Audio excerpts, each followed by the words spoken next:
ainda mais eu sabendo que hoje é um dia tão especial para a rede de anjos de vocês, que já existe, né, e que formalmente está dando um passo importante. Eu participar disso é um privilégio para mim. Então, muito obrigada.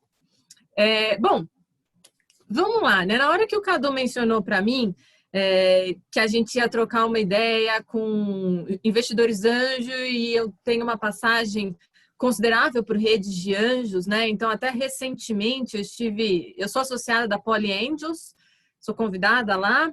Tive muito recentemente com Freya Angels. Muito em breve eu tenho mais um bate-papo com Insper Angels. Então, acaba que eu tenho bate-papo com bastantes redes de anjos e eu imagino que vocês não sejam diferentes em alguns sentidos que são muito importantes dessas redes, que eu tenho certeza que em alguns dos temas que eu vou mencionar, vocês têm um domínio tanto maior do que o meu sobre esses temas, outros menos. Então, acho que a maravilha de uma rede de anjo dessa é a gente conseguir ter uma troca muito rica.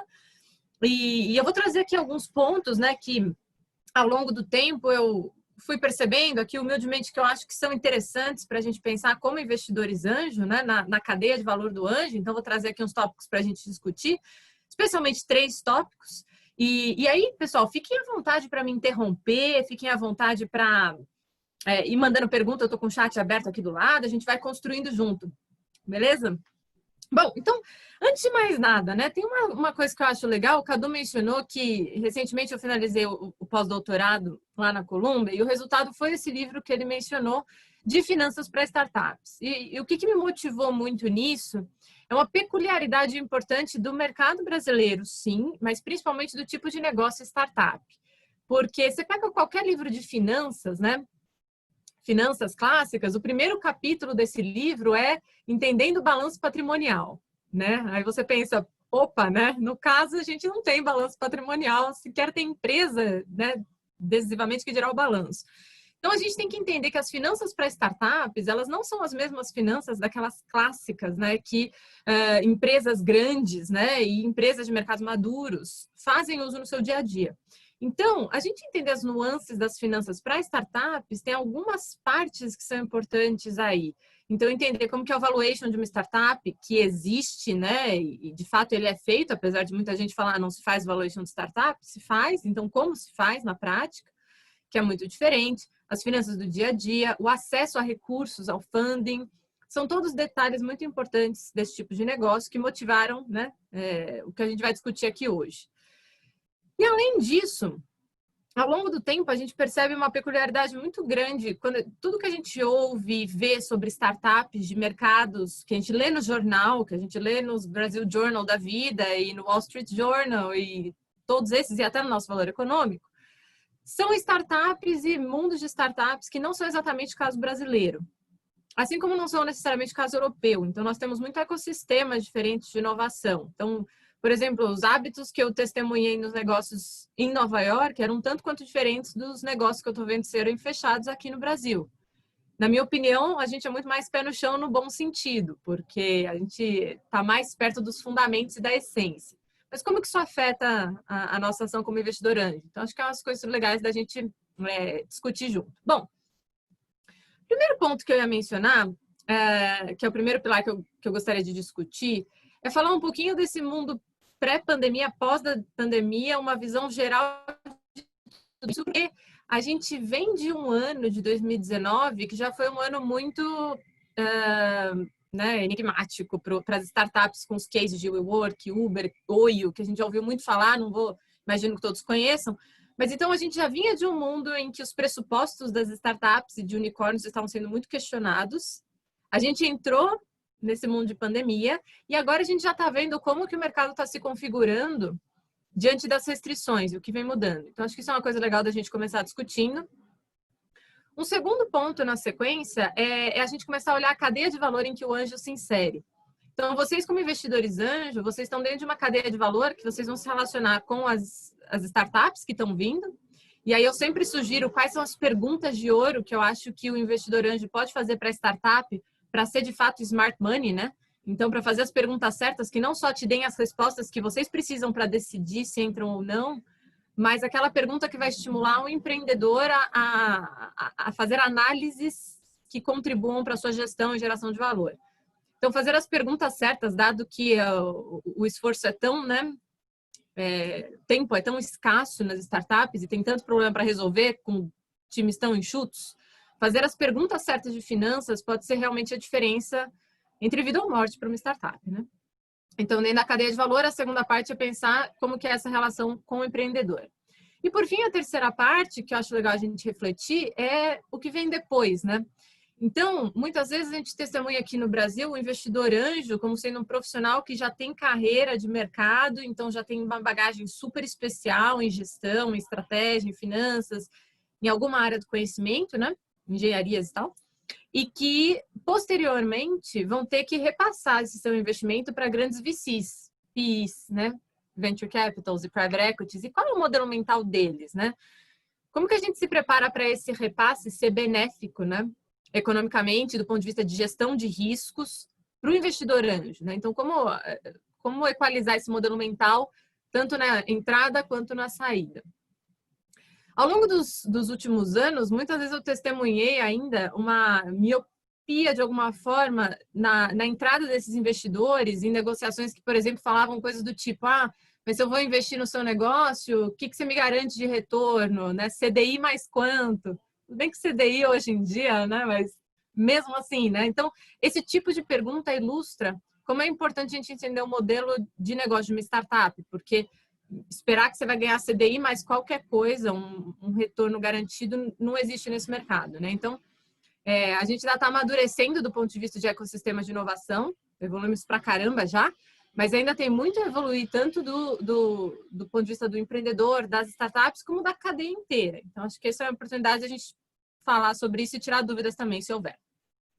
Muito bem. Primeiro ponto, então, né? Da onde nós viemos e para onde vamos? Imagino que todos estejam familiarizados com os casos do WeWork do ano passado, né? Que foi aquela reviravolta, né? Do mercado, por que isso acontece, né? E aí nós entramos agora em 2020, já no ano passado, com muitas coisas no nosso ecossistema se transformando por causa daquele choque de realidade, né? Então, a gente vê algumas startups de alto protagonismo perderem 80% do seu valor em notícias de jornal. É uma perda muito significativa que fez muita gente ter um choque de realidade mesmo, do tipo, aquele valuation não fazia muito sentido, né?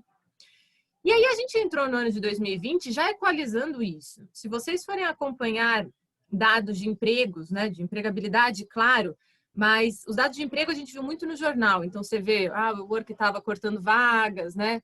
O Airbnb estava passando por processos assim, Oio muito no Brasil, a rede Oio hoteleira cortando bastantes vagas também. Isso de uma forma meio generalizada. Aí a gente entrou nesse momento, não só com os dados de emprego que são mais óbvios, mas os programas que historicamente vinham acontecendo muito de campanhas e cashback que startups faziam, que era meio chuva de dólares, né, e benefícios e campanhas, secaram pra caramba também. Não sei se vocês perceberam isso, um caso que ilustra bem, todos aqui devem fazer uso de Rappi da vida e iFoods da vida. Eu não sei se vocês perceberam como a gente passou uma seca de uns 2, 3 meses sem receber brindes, sem receber Rappi créditos. Vocês devem ter notado isso, né? E vocês devem ter notado também que eles voltaram recentemente. E por que eu acho que isso é relevante? Porque quando a gente entrou nesse mundo de pandemia, a gente correu um risco que ele é um pouco arriscado que a gente está vivendo hoje para o ecossistema global de startup. Porque a gente teve o aprendizado de WeWork, recalibramos algumas premissas e falamos, poxa, de verdade precisa sim gerar caixa, né? Não precisa só, né? Foco em top line, foco em receita, a gente precisa ter um negócio economicamente viável, o que significa, né? Ainda é capitalismo, né? Mesmo que seja um capitalismo sustentável, stakeholder, tem aí umas vertentes econômicas que daria para discutir, mas se a base é o capitalismo, você ainda tem que remunerar o capital através de caixa, né? E não leads e likes e, enfim, top line, né? Através de caixa. Então, a gente recalibrou isso no começo do ano. Aí a gente entrou na pandemia e na existência de muita incerteza, o que está acontecendo agora é a gente ter um risco de confundir um pouquinho, né? Será que os problemas que a gente está vivendo são problemas de pandemia, né? Terrível, coronavírus e tal?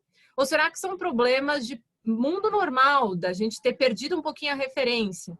Isso é importante por causa daquele conceito de aprendizagem significativa do método Lean, né? Será que chegou na hora da gente pivotar o negócio e a gente ter a frieza de olhar os problemas que as startups estão vivendo, os dados correntes, e saber distinguir o que é uma aprendizagem relevante do mundo pré-pandemia e o que é uma aprendizagem relevante do mundo, né, coronavírus, que, portanto, não é tão relevante para pivotar o negócio, dado que isso poderia ser transitório.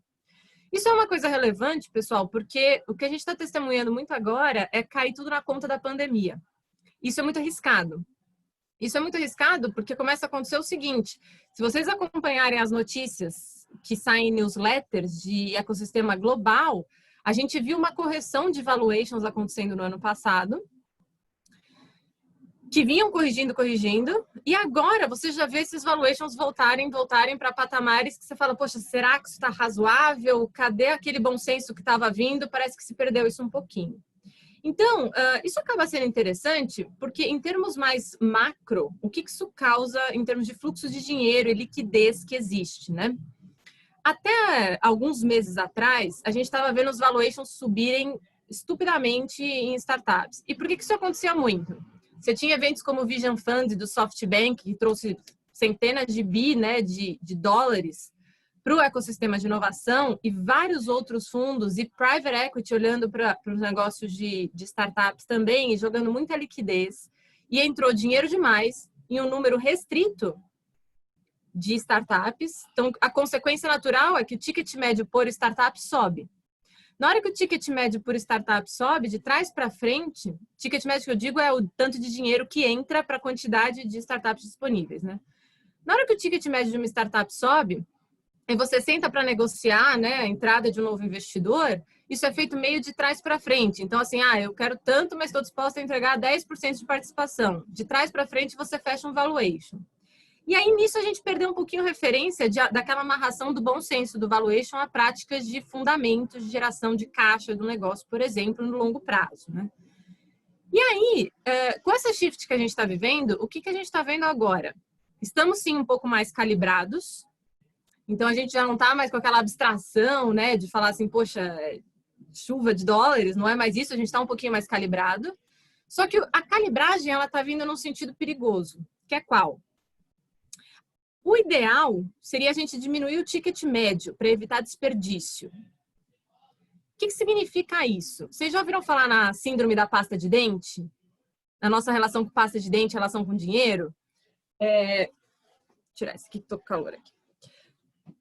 Essa relação nossa da pasta de dente é nossa relação com dinheiro sendo um sinônimo aí da nossa relação com pasta de dente. Você pega um tubo de pasta de dente, né? Vem aquele pasta de dente gordinho, né? Aí você vai escovar o dente a primeira vez, você põe a pasta de dente na escova, você põe tanta pasta de dente que cai a pasta de dente, você fala, tudo bem, né? Põe mais de novo. Vai escovar o dente, aquele hálito maravilhoso, escova 3 vezes se for o caso, e tudo bem. Chega no final do tubo de pasta de dente, aquele mesmo da primeira escovada dura uma semana, né? É o clássico. E essa nossa relação com a pasta de dente é a relação com a abundância, né? Então, na hora que você vê aqueles valuations com ticket médio muito alto por startup, essa relação das startups com o dinheiro era muito similar com a nossa relação com a pasta de dente, que é a nossa relação com a abundância. Você tinha muito desperdício. Daí essa amarração com o que a gente estava mencionando de campanhas de cashback, por exemplo, de créditos que você dá como forma de crescer mercado. Porque são campanhas extremamente caras e que só funcionam bem para aprendizado se você tem um bolso muito quente por trás, muito fundo. Que não é o caso, geralmente, das investidas por anjos aqui no Brasil. Então, é um risco a gente entrar de novo naquele espírito do mundo de 2019 por causa desse excesso de liquidez que não era razoável na forma como estava sendo tratado. Muito bem, então para corrigir aquele problema, o ideal seria diminuir o ticket médio.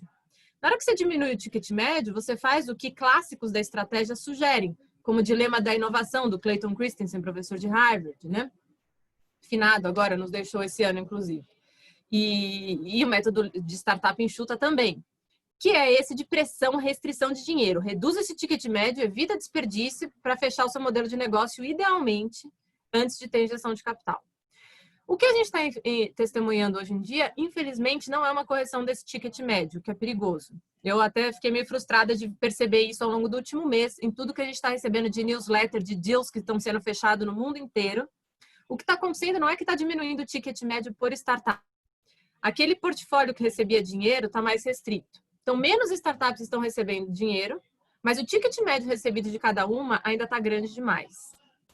Isso significa, no médio a longo prazo, que a gente está com um risco grande daquele aprendizado do caso Will Work não se configurar em aprendizado significativo para as nossas startups. Então, a gente tem que ficar um pouquinho atento, que acho que nesse mundo pós-pandemia, porque se o mercado em si não se autorregula, então a gente que faça, né, as contas um pouquinho mais criteriosas para ter certeza que a gente não está entrando em alguma startup, em algum investimento, que depois vai sofrer uma correção.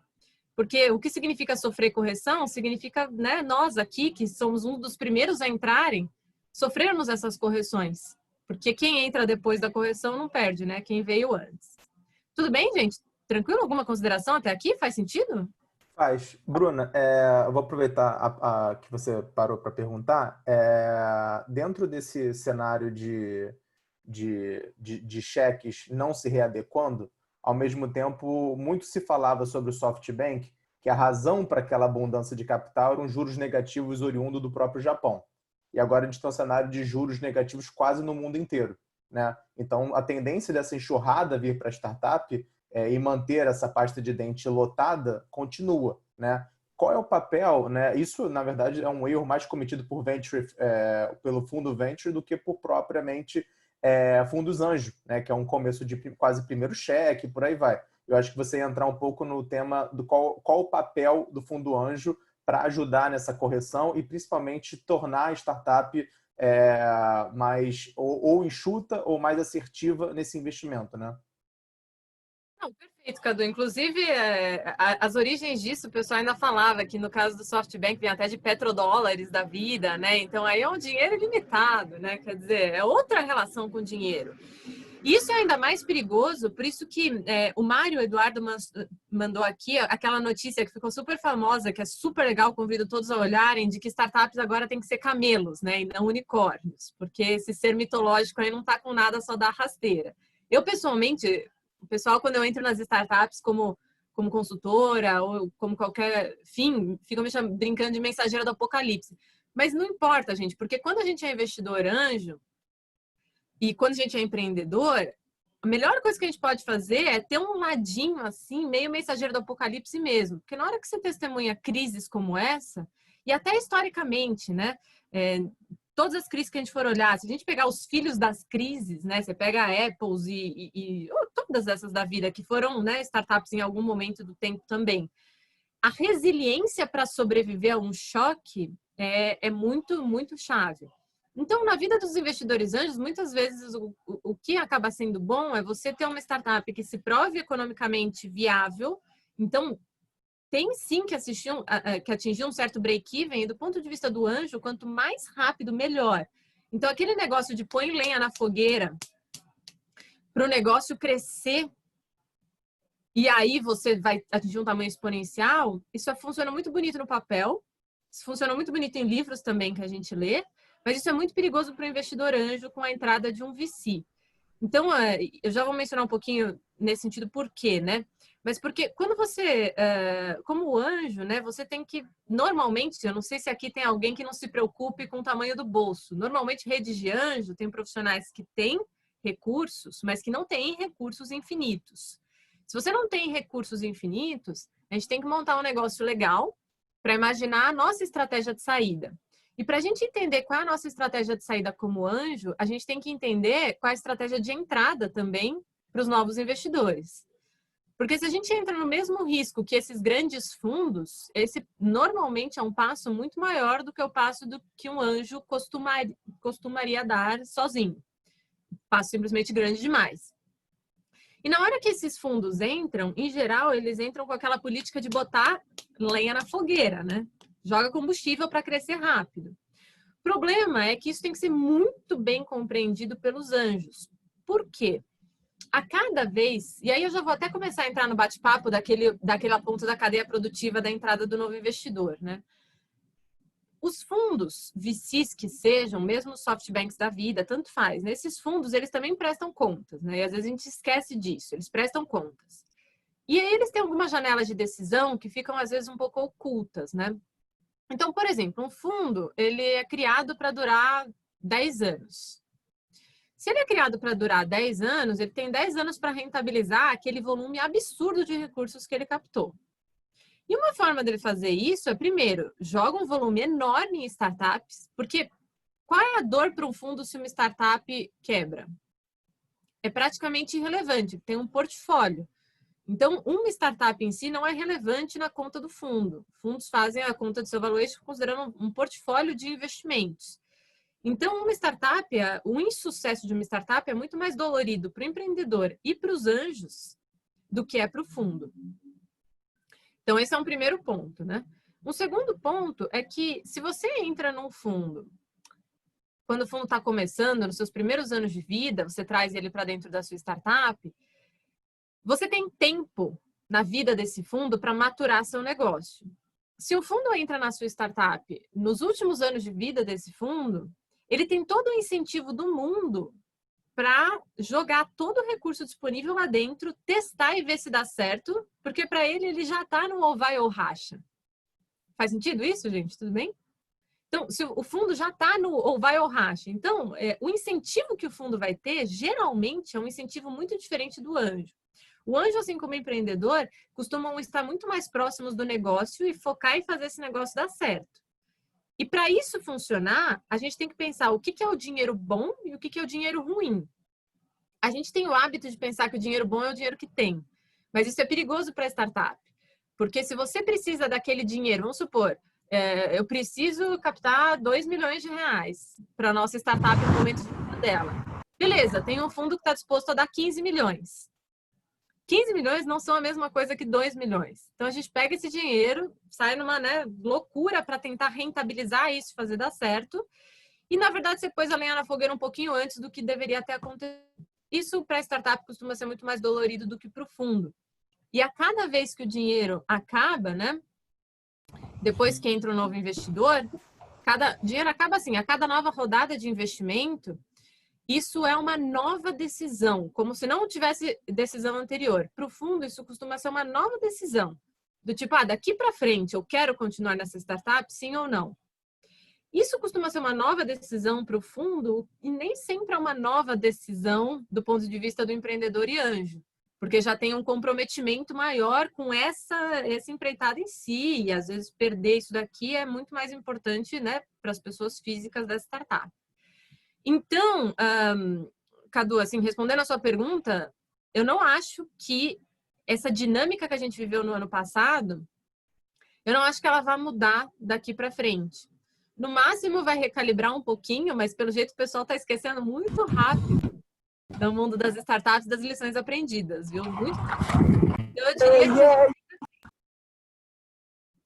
Uma pergunta aí? Não? Acho que abriu o Isso é comum. As pessoas deixam o microfone aberto sem querer. Eu diria que a gente ainda tem muita responsabilidade o anjo tem muita responsabilidade de determinar a velocidade de crescimento dessa startup. Eu acho que isso é uma responsabilidade que os anjos podem abraçar com mais protagonismo, sabe? Na hora de escolher a velocidade de crescimento. Porque quem deveria pautar essa velocidade de crescimento são os agentes em conjunto, né? E isso, o risco é muito grande no repasse quando entra um fundo, do fundo pautar sozinho a velocidade. Então, acho que isso é um ponto de atenção legal para a gente ter. Bruna, por favor, Renato. Não, vai, Cadu, vai lá, depois eu falo. Bruna, nesse momento de pandemia, a gente está, ao mesmo tempo, vendo que o mundo precisa dessa inovação, de muita disrupção, muito mais do que, inclusive, a gente imaginava, né? A gente, em uma call da própria Lumine, falou do processo de digitalização de consumos e hábitos num período muito curto de tempo que estava previsto para os próximos 5 anos, por exemplo. Ao mesmo tempo que a gente está aprendendo a usar mais aplicativos e ferramentas digitais, eu imagino que a gente também vai aprender a investir mais nessas ferramentas, até porque elas estão assumindo um papel de protagonismo da nossa qualidade de vida e de muitos outros fatores, né? Fazendo um paralelo a uma última call da Lumine, né, tem a Easy, que é uma startup de um beneditino que entrega desinfetante, produtos de limpeza, sem enviar com o líquido, com a água, né, um produto mais concentrado para ser diluído. E ele tem, enfim, uma ideia super bacana que saiu do normal e tem crescido bastante. Dentro desse momento, né, e é isso que eu queria apresentar para os investidores de hoje, como você vê que qual é o ganho da pessoa estar numa rede de anjo para então fazer o seu investimento do que entrar nesse mar sozinho? O ganho é absolutamente enorme. Toda vez que a gente participa de uma rede de anjo, a melhor rede de anjo, vamos dizer, é aquela que propicia algumas coisas para sua rede, né? O básico, que é conhecimento. Então, a gente ainda carece muito de conhecimento bom sobre o mercado de startups. Eu adoraria depois compartilhar um pouquinho do que puder aqui com vocês no que se refere ao conhecimento sobre finanças, mas não só finanças. Por exemplo, conhecimento sobre a parte jurídica, legal, de contrato societário em startups, porque precisa ser muito bem feito isso. O que mais a gente vê quando a gente vê startups que vão para investidores anjos de uma forma um pouquinho desordenada, é que tudo sempre começa bem, né? Sempre começa maravilhoso. Mas dali a pouco a gente está com uma rede social, um cap table, né?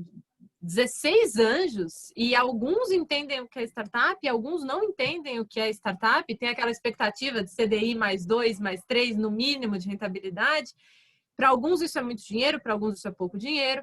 E aí você cria uma estrutura societária que você não consegue, né, gerenciar.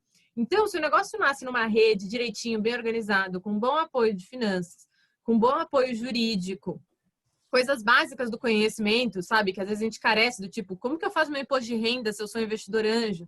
Então, todo conhecimento numa rede de anjo é muito melhor. Isso é uma parte, né, que é um pouco mais óbvia.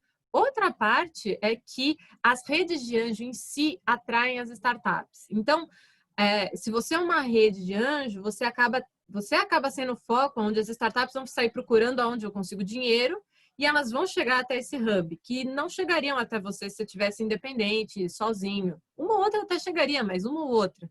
Então, a curadoria de startups que uma rede de anjo propicia é algo que você não faz sozinho.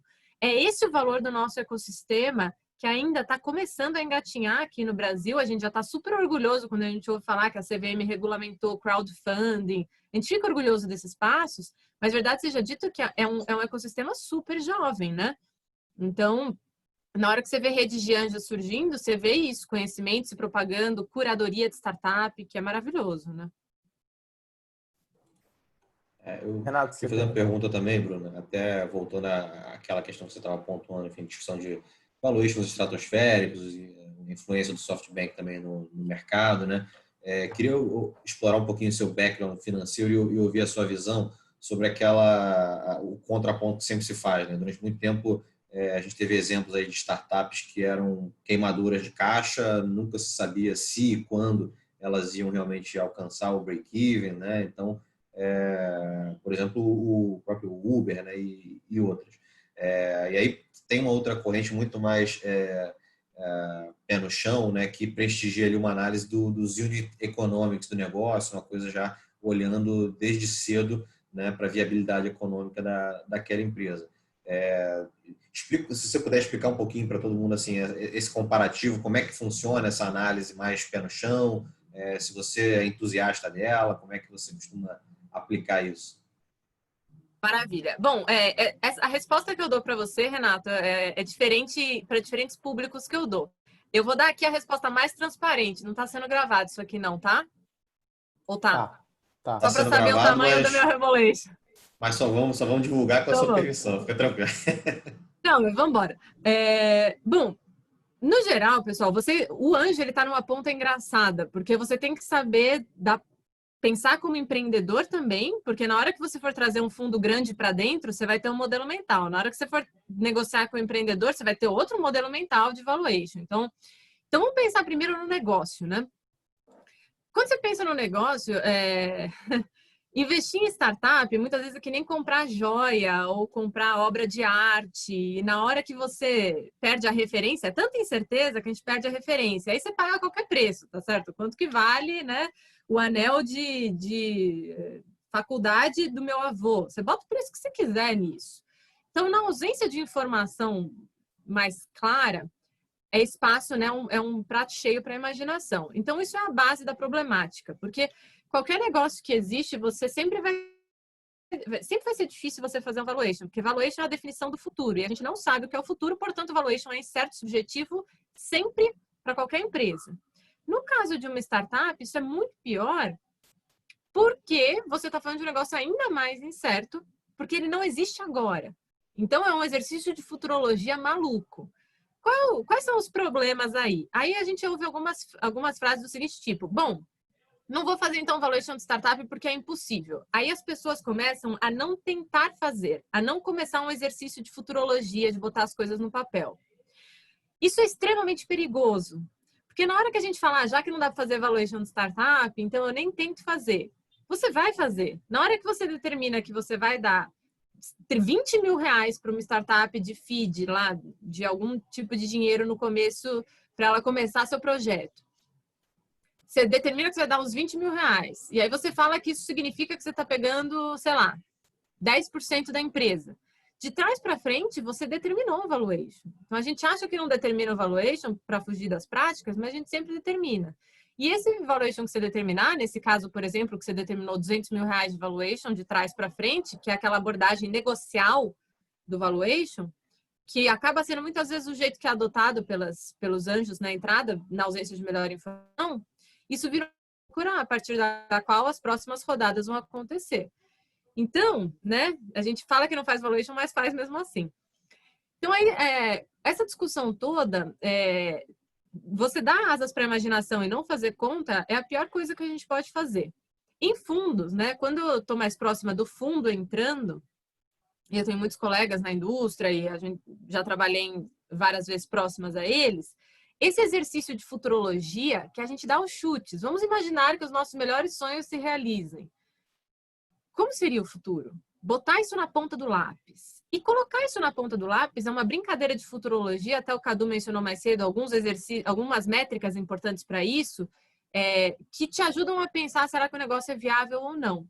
Então, se você avança mais na vida da startup, você tem medidas clássicas que você já consegue usar. Se você já está lá na segunda rodada de investimento, já tem um pouco de receita, você já consegue usar as medidas clássicas de valuation, como, por exemplo, os clássicos de avaliação relativa de múltiplos, DCF, que é o fluxo de caixa descontado, avaliação patrimonial, que é horrível para startup, geralmente, você fazer avaliação patrimonial, porque subavalia muito a startup.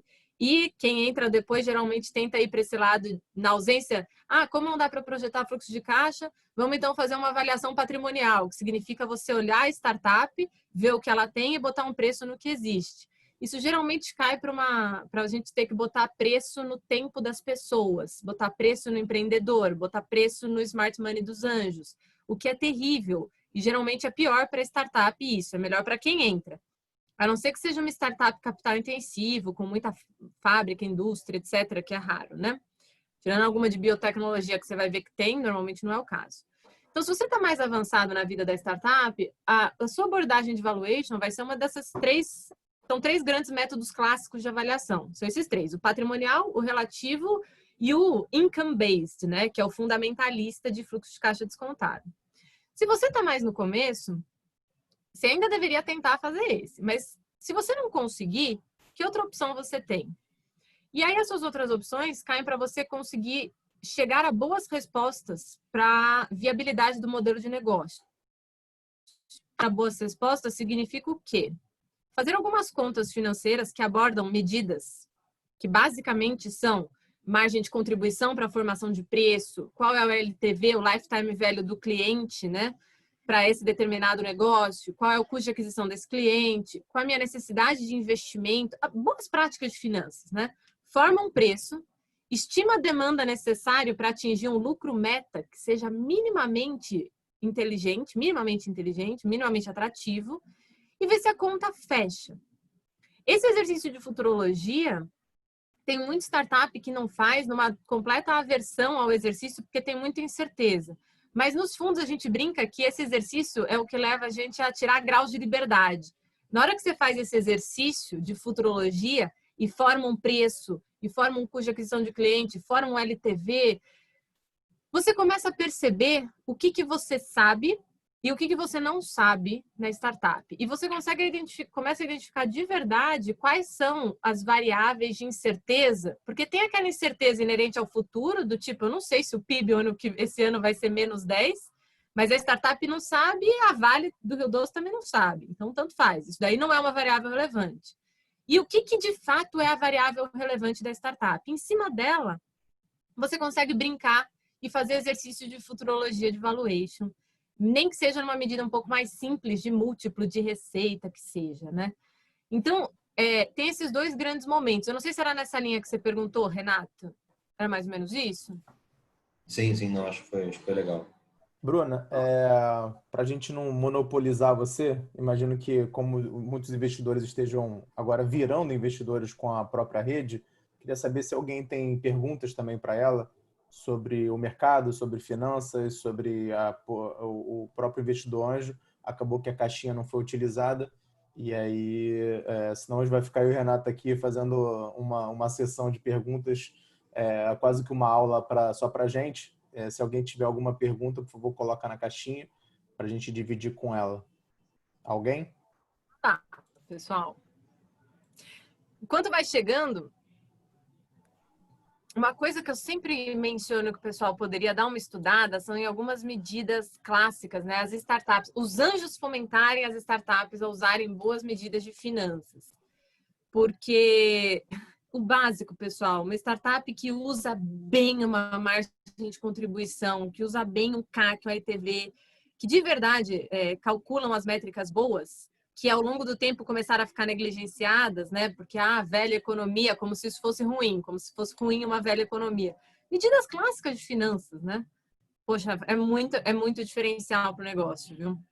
Bruna, o Beneditino é um pouco travado às vezes, mas vou, na verdade, fazer uma pergunta dando uma oportunidade de você falar de algo muito importante, né? Do seu livro, né? Fala um pouquinho do que o seu livro traz, algum insight bacana, já antecipando alguma coisa, onde a gente encontra ele, né? E como é que a gente pode, por que ele deveria ser aí uma bússola para o empreendedor, para o investidor? Perfeito. O Luiz até mandou aqui uma pergunta mais ou menos nesse sentido. Algum livro, texto que eu recomendo sobre valuation de startup? Pessoal, eu sempre dou a resposta porque eu sou meio tímida nesse sentido, mas o Cadu levantou a bola, então eu também já tô passando peroba na cara, tô um pouco mais cara de pau. A parte de valuation em si, parte de valuation para startup, tem algumas literaturas que eu recomendo. O da Modaren é um clássico, né? Como o Luiz mencionou, é maravilhoso, tudo da Modaren é muito respeitável, é muito bom. Ele fala pouco sobre startups. Ele tem um livro que é o lado sombrio da avaliação, que se chama The Dark Side of Valuation, que fala um pouquinho de startups. Mas eu ainda não acho que fosse a melhor iniciativa. Então, eu daria para vocês um caminho das pedras, que é o seguinte. Primeiro livro, e eu falo isso meio timidamente, mas é porque é a verdade. Primeiro passo seria o que está nesse livro aqui, que é o meu livro. Esse aqui é essa coisa mais fofa, pessoal, é meu livro que saiu. Finanças para Startups. Ele é dividido em 3 partes. Uma delas é a parte de funding, modelo mental de venture capital, quais são os indicadores de performance que venture capitals usam, o que é crowdfunding, será que você quer crowdfunding, será que você quer, enfim, clássico, né? O que são os bootstrapping da vida, alternativas de crédito, quando é bom ou ruim, alternativas de equity, inclusive crowdfunding, quando é bom ou ruim, modelo mental do VC, é bom para startup e é bom para investidor anjo que está entrando. Depois que você lê esse aqui fala do método... essa aí é a primeira parte, né? A segunda parte desse livro são a gestão financeira. Então, o que são as métricas essenciais para uma startup que não tem balanço patrimonial? Então, você pega um livro de finanças, né? Não tem balanço no meu negócio. O que eu faço? Eu tenho, no máximo, uma planilha de Excel de uma aba. Ótimo! Uma planilha de Excel de uma aba é muito boa. Inclusive, é muitas vezes melhor do que coisas sofisticadas.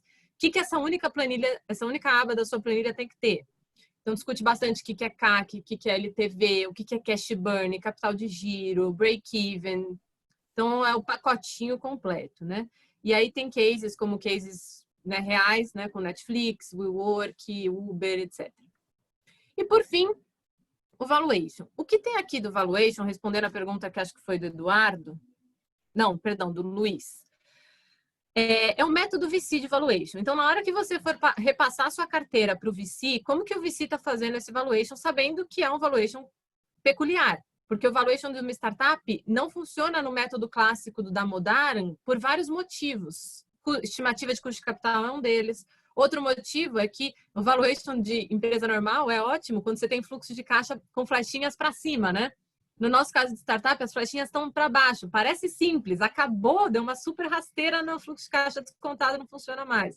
Então, como que a gente aplica isso? Então, aqui fala de uma forma bem didática quais são as premissas básicas do método. Se você folhear isso e falar assim, poxa, entendi, tem 2 outros livros que são estupendos. Um deles é esse aqui, muito bom, mas aqui já vai para o hardcore, tá? Aqui é bem hardcore. Esse aqui, do Metric Yasuda, não é um livro barato, mas é muito bom.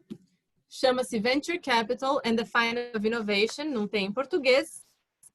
É bem hardcore de finanças, tá? Quem quiser realmente... Aqui o que menos tem aqui é português, mas tem aqui a letra grega, tá? Então, para quem quiser, é muito bom. Vou deixar aqui no chat o nome. Venture Capital and the Finance of Innovation.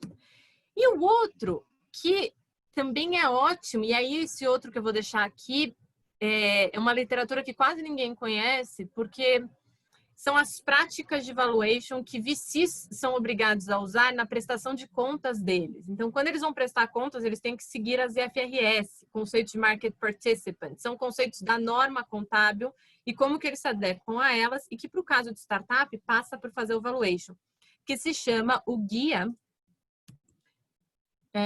Valuation Guide. Não lembro direito o nome por extenso. A sigla é Guia AICPA.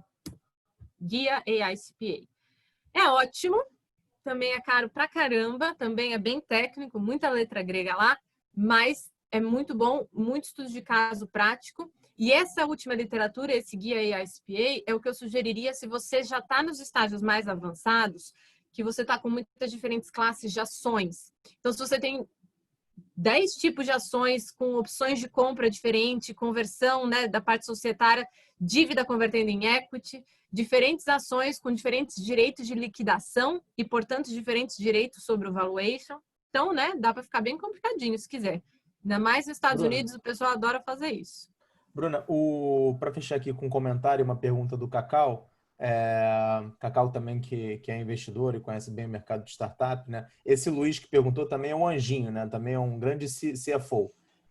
O Cacau pergunta um pouquinho se você vê vantagem, né, na opção de debt nesse começo para startup, comparativamente a abrir mão do equity, no momento que você está a modalidade do venture debt, né, que já seu negócio. Está começando a ser usado no Brasil também.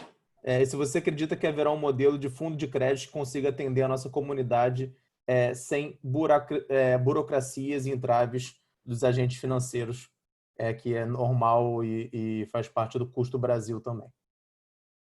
Olha, tem aí o que a resposta política e o que é fato, né? A resposta política é que a gente já vem evoluindo muito. Então, se você pegar no último ano, algumas medidas que foram importantes, como a criação do Inova Simples e da Empresa Simples de Crédito, né? Que final de 2018 ou de 2019, enfim, começam a trazer crédito de fato mais para negócio de pequeno. Então, essa é a resposta política. A resposta política, e a gente vê de crédito surgindo, é boa para pequenos negócios. Não é muito boa para startups. As pessoas botam tudo no mesmo saco, como se uma pequena empresa e uma startup fosse a mesma coisa. Pequenas empresas e startups têm algumas nuances muito diferentes em termos de tamanho da incógnita da inovação, né?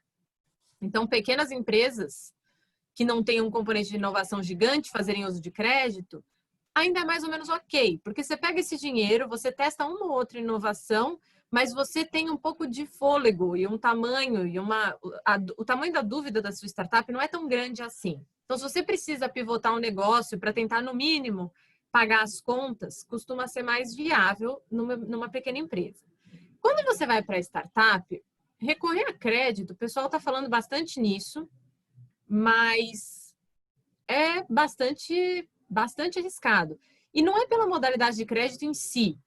Se você pegar um empréstimo, que é isso que às vezes a gente confunde, você poderia talvez conseguir um empréstimo sem burocracia. Você pode pegar um empréstimo com taxa de juros zero, folhada a ouro, maravilhoso. Esse conceito de crédito caro ou barato, ele é relativo.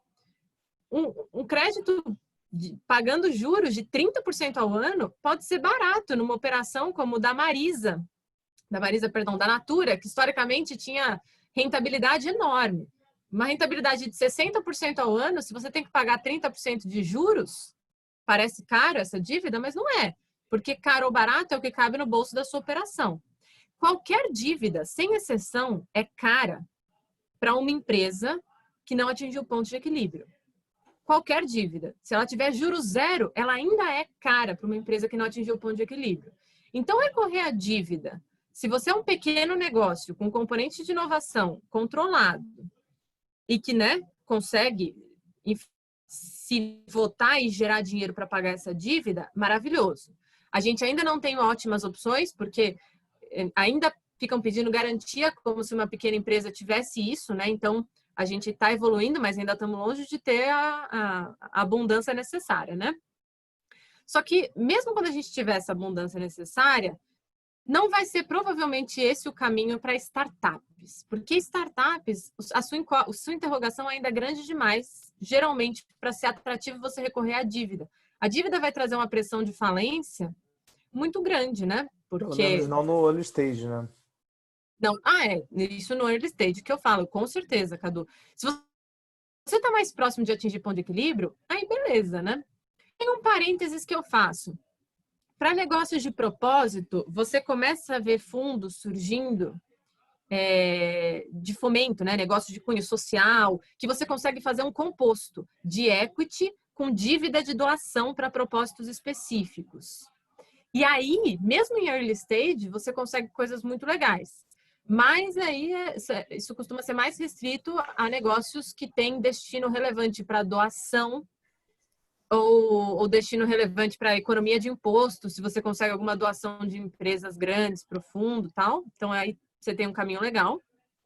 E, por fim, um outro caminho que a gente não pode esquecer, que está começando no Brasil, que também tem prós e contras, mas nos Estados Unidos já é muito maduro já, que são os CVCs.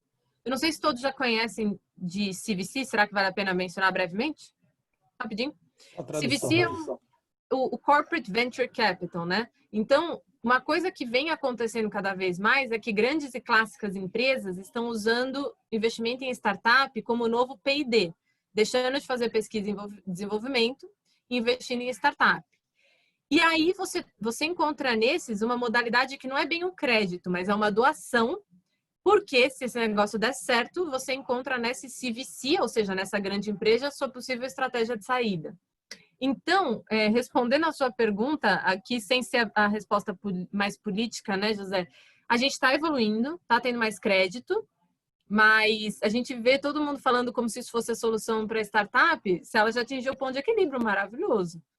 Mas não que seja uma alternativa super inteligente. E aí não é simplesmente por causa do custo não caber no bolso, porque o bolso ainda não é grande o suficiente para nenhuma dívida. Ô, Bruna,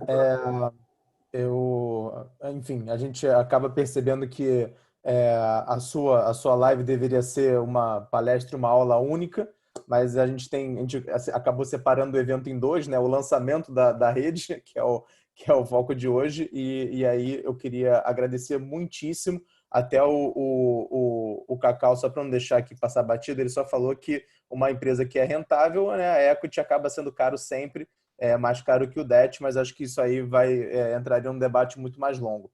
Eu vou recomendar para todos, Bruna, que, enfim, comprem o livro. Eu já comprei o meu. Quem ainda está na dúvida se compra ou não o livro, sigam a Bruna no Instagram, A Bruna lá no Instagram, ela tem mini aulas, ela discute cases atuais, ela responde bastante as caixinhas que ela coloca de pergunta nos stories. Foi assim que a gente se conheceu, foi um debate no Instagram, a gente não se conhecia antes. É um conteúdo muito atual e eu agradeço demais a sua presença, Bruna. Eu acho que a gente começa com o pé direito, trazendo alguém especialista em finanças, porque mostra não só que é uma rede que vai apoiar o desenvolvimento, o conhecimento sobre o mercado, vai trazer também muita gente boa para falar, e a gente já começa falando de finanças, que é a principal preocupação do investidor que ingressa aí nesse mercado. Então, assim, de novo, muito obrigado por ter aceitado o convite. Eu espero que esse livro aí seja só a primeira edição de muitos outros que vêm por aí. Comprem, recomendo a todos os benefícios que tenham esse livro, principalmente quem vai começar aí como o investidor. É isso. A gente vai para a próxima parte, Bruna. Não sei se você quer fazer comentários finais, mas fica aí o convite para você continuar com a gente. A gente vai apresentar um pouquinho da estrutura, falar um pouco da diretoria. Vou devolver depois dos seus comentários a palavra para o Renato e para o Rafa, para a gente apresentar um pouquinho a diretoria e como vai funcionar, tá bom? Beleza. Cadu, gente, muito obrigada. Foi um prazer dividir. Eu deixei aqui do lado meus contatos, então meu LinkedIn, meu Instagram. Fico super à disposição, vou adorar trocar mais vezes e conhecê-los, né? Agora que vocês vão virar uma das maiores redes de anjo. Olha só, ainda vou ter motivo para ir para o Rio de Janeiro. Então, não vou aceitar convite para ir conhecer aí quando abrir, tá bom? Com certeza. Certeza. Obrigado, Bruno. Obrigadíssimo. Gente. Renato e Rafa, né? A gente que é da diretoria, a gente acabou não se apresentando, então vou passar a palavra aí para o Renato e para o Rafa, para a gente falar um pouquinho do que a gente pretende fazer e quais são os próximos passos aí, ainda para dentro de 2020, a gente estruturar a rede. Teve o lançamento do site essa semana, tem muito mais coisa, né, Renato? É isso, acho que falando assim, tentando em 30 segundinhos só cada um se apresentar um pouquinho, né? Que eu acho que é legal. Acho que posso aí começar, depois eu passo a palavra para o Rafa, para o Cadu. Mas acho que, como eu falei no começo, né, só antes da gente começar, hoje é realmente o dia oficial do lançamento da rede, então a gente já está com o site ativo, né, o site no ar, a gente colocou lá nos grupos já, vai depois reforçar.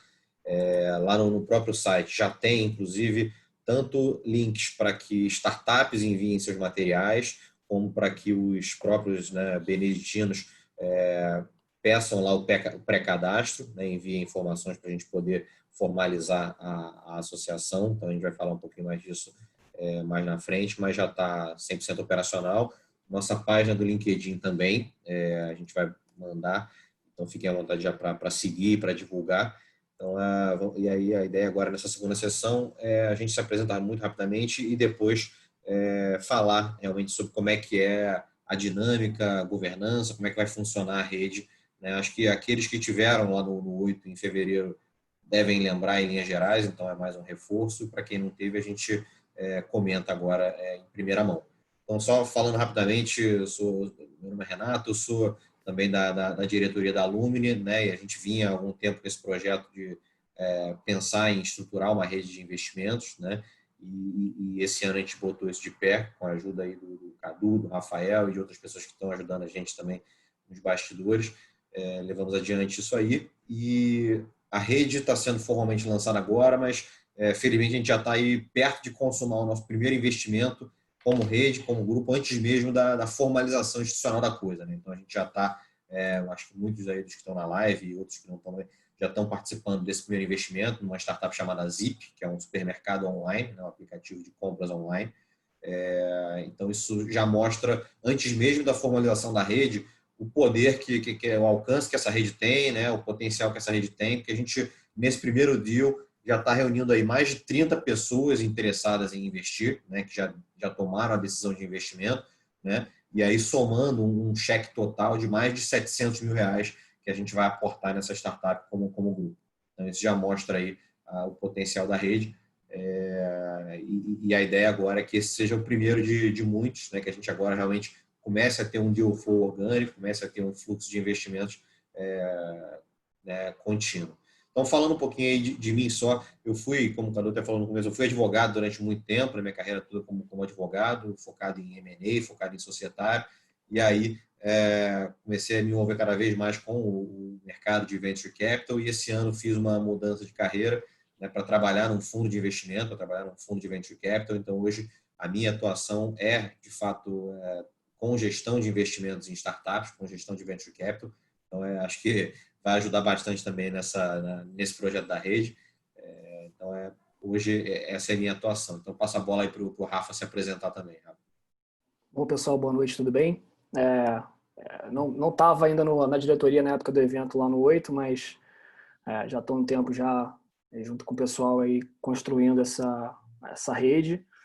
Basicamente, cara, sobre mim, minha carreira passa por consultoria, muito focada em inovação, em corporate venture capital, relacionamento de grande empresa com startup. Nos últimos 4, 5 anos, muito focado em venture capital, então administrando um veículo de participação junto com o Family Office lá em Fortaleza, com mais de 12 investimentos em startup, alguns negócios do próprio grupo da consultoria em si, e mais recentemente passei para o outro lado do balcão. Então hoje estou como CEO, fundei e estou como CEO de uma startup chamada Dali, digitalização do futebol, e é isso. Espero que a gente consiga construir um negócio muito legal juntos aí. Eu acho que tem muita gente que pode agregar muito para os empreendedores e para as startups. Então, o que a gente espera é conseguir trazer boas oportunidades, conseguir dar capacidade de análise, escalar a capacidade de análise, mais pessoas pensando e avaliando negócios para tomar tomada de decisão melhor. Cadu? Bom, pessoal, eu sou empreendedor há bastante tempo, fui do mercado financeiro muito brevemente no começo da minha carreira. Depois, com 22, 23 anos, eu abri uma startup e sempre fui muito focado em colocar ideias no papel e tirar ideias do papel, respeitando aí meu DNA empreendedor. Vejo na construção dessa rede uma grande oportunidade da gente realizar bastante coisa, até porque dentro de uma mentalidade até egoísta, eu quero investir em bastante startup. Eu acho que é uma grande forma de proteger patrimônio, de blindar contra o futuro, né? Future proof, né? A gente aí nessa quarentena fica um pouco abstêmio de mais conteúdo, de mais interação. Eu espero que a rede seja um ótimo lugar para a gente trocar isso. Eu fiz a passagem contrária, fui empreendedor durante muito tempo e agora recentemente estou tocando uma vida mais de executivo, o que mostra até um ponto da Bruna, né? Um ponto também que o Renato tocou, né, de como as empresas hoje veem dentro da startup o grande potencial para ter inovação no mercado sendo feita.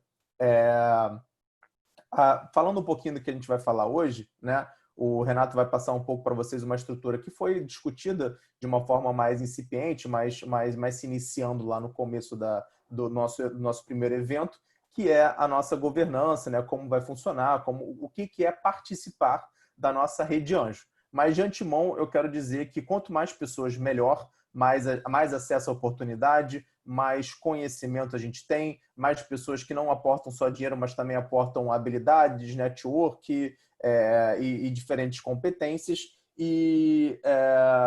Então, assim, é uma rede beneditina, todo o potencial humano é gigantesco. A gente conversando com outras redes, eles ficaram muito impactados com o nosso nascimento, sabiam que daqui viria coisa boa, então já antecipo para vocês que a gente aí tem uma pressão normal do beneditino de fazer algo com bastante excelência, e eu acho que a gente como diretoria, como as pessoas envolvidas, que a gente também vai depois dar nome direitinho a cada um deles e agradecimento, a gente tem um potencial de fazer muita coisa bacana aqui.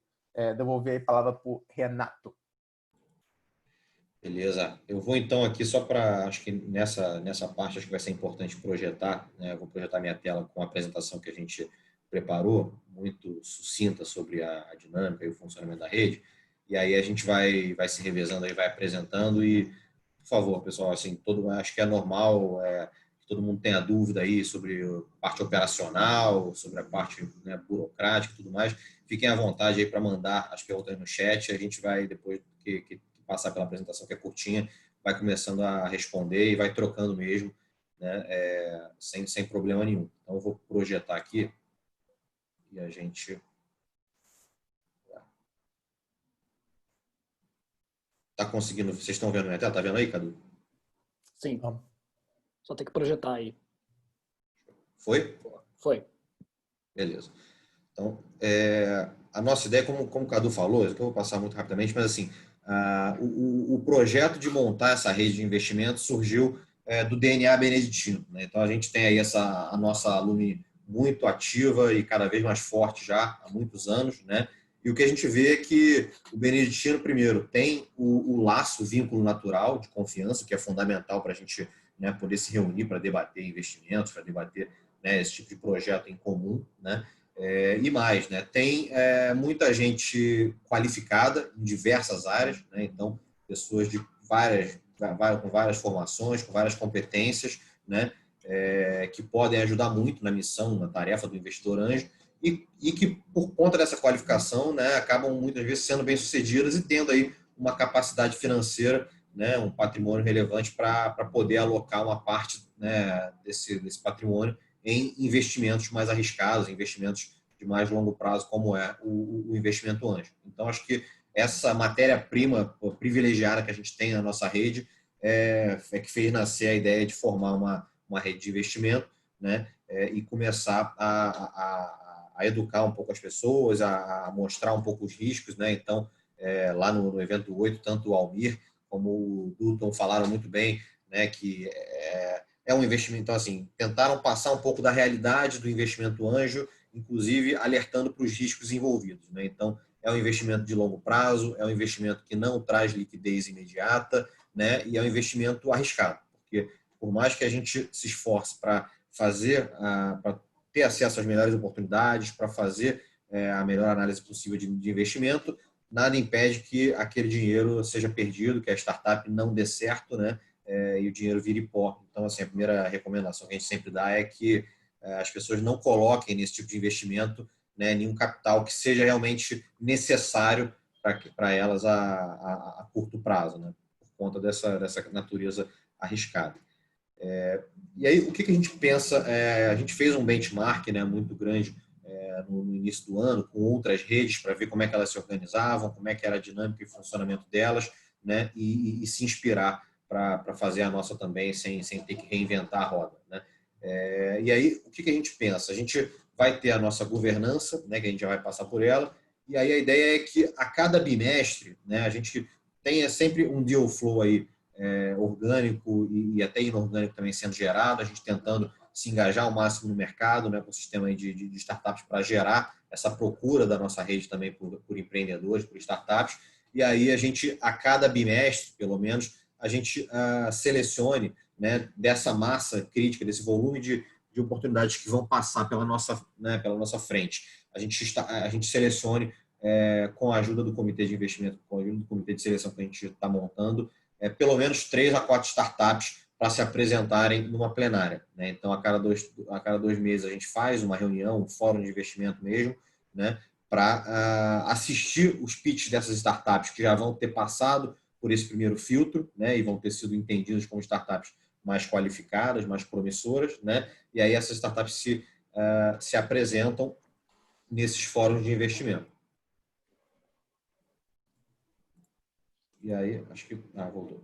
E aí, então, assim, como é que funcionaria esse fórum de investimento, né? Cada startup faz o seu pitch, né? Depois, os investidores, o grupo que estiver lá, vai fazer perguntas para os empreendedores, para os fundadores da startup que tiverem apresentado, e aí eles respondem, vai ter esse bate-bola, né? Então, cada uma dessas startups segue essa dinâmica, e no final, todo mundo que estiver presente vai conversar, vai se reunir, deliberar se existe o interesse, né, pelo menos de um grupo, de parte dos investidores que estiverem lá no dia, se existe o interesse em avançar nas conversas, em partir já para uma análise um pouco mais apurada daquela startup, pensando em realmente avançar para um eventual investimento, uma eventual diligência e conversas, né, mais aprofundadas. Então, essa que é a ideia do fórum de investimento, é o primeiro momento em que a startup se apresenta para o grupo de investidores e que se toma uma primeira decisão, ainda não de investimento formal, mas se existe pelo menos um interesse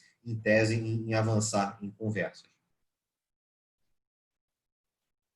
E aí, havendo interesse, né, esse grupo que se interessou, E aí, de novo, não precisa haver o interesse de todos os investidores presentes, né? Então, a ideia é que realmente a gente funcione no formato club deal, vamos dizer assim. Então, para cada deal, para cada startup, né, um grupo pode ter interesse, de acordo com a sua área de interesse, com a sua expertise, com o seu mercado, né? Então, investidores diferentes podem se interessar por negócios, né, de áreas diferentes. E aí, uma vez que exista ali um grupo, pelo menos razoável, de interesse, né, em capitanear conversas com aquela startup, né, esse grupo vai se juntar para avançar em conversas, né, e aí, idealmente, apontar um ou alguns poucos investidores líderes para concentrar, para liderar realmente essa rodada de investimento, se ela for acontecer, né?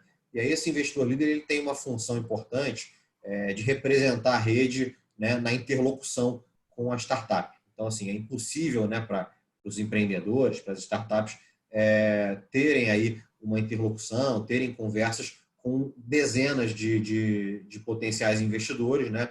O cara não vai conseguir fazer outra coisa da vida se não tiver essa canalização da comunicação em torno de um ou alguns poucos investidores líderes, né? É lógico que nada impede que, como a gente tem tido, por exemplo, na Zip, a gente teve no início da Zip, né, que as primeiras conversas, né, tanto o pitch como as primeiras conversas ali de análise do negócio, né, reúnam ali um grupo maior, mas uma vez que a rodada avance, que a decisão de investimento seja tomada, né, aí é necessário mesmo que um ou alguns poucos investidores líderes concentrem essa comunicação e liderem aí tanto o processo de diligência, né, de auditoria jurídica e até auditoria estratégica, como o processo de negociação dos documentos, já engajando advogado, mas da negociação das condições de investimento e dos documentos que vão ser assinados, né? Então, essa figura do investidor líder vai ser importante também na prática.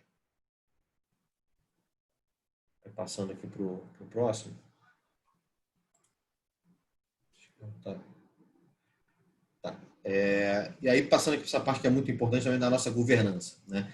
Então, e aqui, de novo, a gente está se inspirando, né, na governança de outras redes, a gente não quer reinventar a roda, né? Então, a gente tem basicamente três órgãos, né, na nossa governança da rede.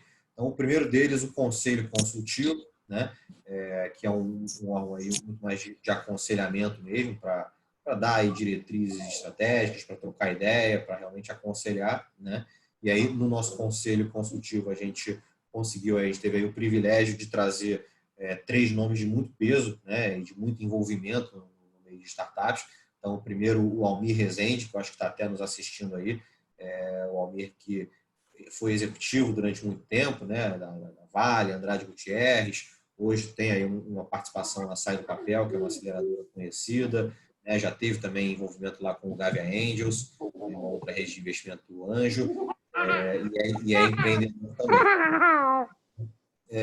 O segundo é o Rafael Dutton, né, o Dutton, como a gente fala, que é um empreendedor de carreira também, né? Então, ele fundou a Movile, que hoje é a controladora do iFood e de outras marcas. Ele fundou a 21212, que foi durante muito tempo a maior aceleradora da América Latina. É empreendedor em Endeavor, é conselheiro de várias startups. Então, é um cara que há mais de 20 anos, né, também atua ativamente nesse meio empreendedor e nos últimos anos também como investidor de startups, né? E o terceiro é o Geraldo Thomas, né, que é CEO e fundador da Vetex, né, que é uma startup que hoje já tomou um porte muito maior, recebeu já aporte de bilionário do SoftBank, que a gente vinha falando, também é empreendedor em Endeavor. Então, a gente teve aí a sorte de conseguir trazer para perto esses 3 nomes aí que ajudam muito, de muito peso, né? A diretoria, que somos nós 3, Cadu, Rafael e eu, né? Então, a diretoria que realmente está mais à frente aí da operação, do dia a dia, que representando a rede, né, no dia a dia, nos eventos, no engajamento com o ecossistema aí de inovação, né? E o terceiro órgão também muito importante é o comitê de seleção, né? Que é um comitê que vai ajudar a gente a ter mais braço dentro daquela questão que o Rafa mencionou de escalar, né, a análise e a decisão de investimentos, né? É importante que a gente tenha, à medida que a gente comece a receber um volume maior de decks, de materiais de startups, né, de oportunidades, é importante que a gente tenha mais braços e pessoas aí qualificadas para analisar esses negócios, essas startups, para fazer o primeiro filtro aí, como a gente mencionou, das startups mais candidatas a participarem dos pitches, a fazerem os pitches, a participarem das plenárias. Então, a gente também já tem convidado alguns merentinos, algumas pessoas para participar do comitê, até o Cacau Osório que estava aí também, o Marcelo Bahia estava na live, não sei se ainda estão, então também fica aí o agradecimento e a referência a eles, né? E aí é importante dizer, todo mundo pro bono, né? Ninguém aqui vai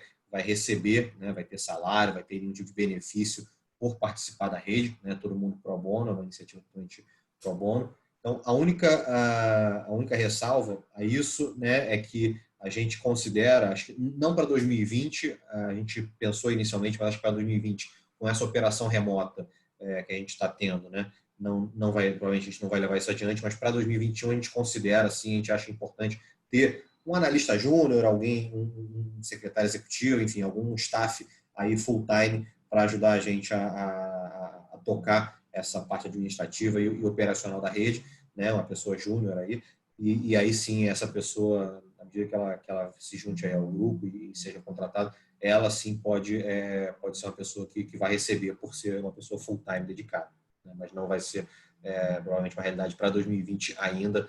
Então não tá, esse eventual custo não está embutido no budget que a gente preparou. Renato, o próximo slide a gente vai falar um pouquinho mais de custo, mas antes eu vou só te interromper para falar um pouquinho de valor, né?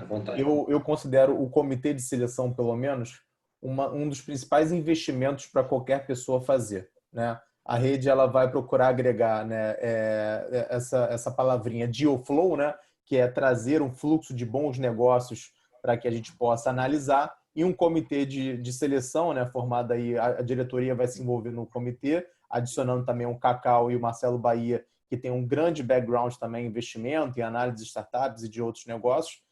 Então, assim, é esse tipo de valor que é muito importante a gente deixar claro. O Almir ele estressou bastante esse ponto na palestra dele, no nosso primeiro evento desse ano, né? As caneladas que ele deu tentando investir sozinho, né? Então, o que a gente procura fazer aqui é, de uma forma institucional, se proteger de iniciativas ruins, encontrar os diamantes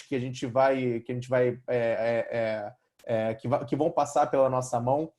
Não é fácil identificar, você precisa botar a mão na massa, precisa investigar premissa, economics e uma série de outros fatores. Então, o que a gente mais quer agregar aqui como rede é que vocês tenham a capacidade de serem apresentados a várias oportunidades de investimento e junto com o comitê de seleção para analisar se essa oportunidade merece ou não ir para a mesa e ser apresentado. E aí depois, como é Club Deal, entra quem quiser e aí vai ter o negócio formado ou não.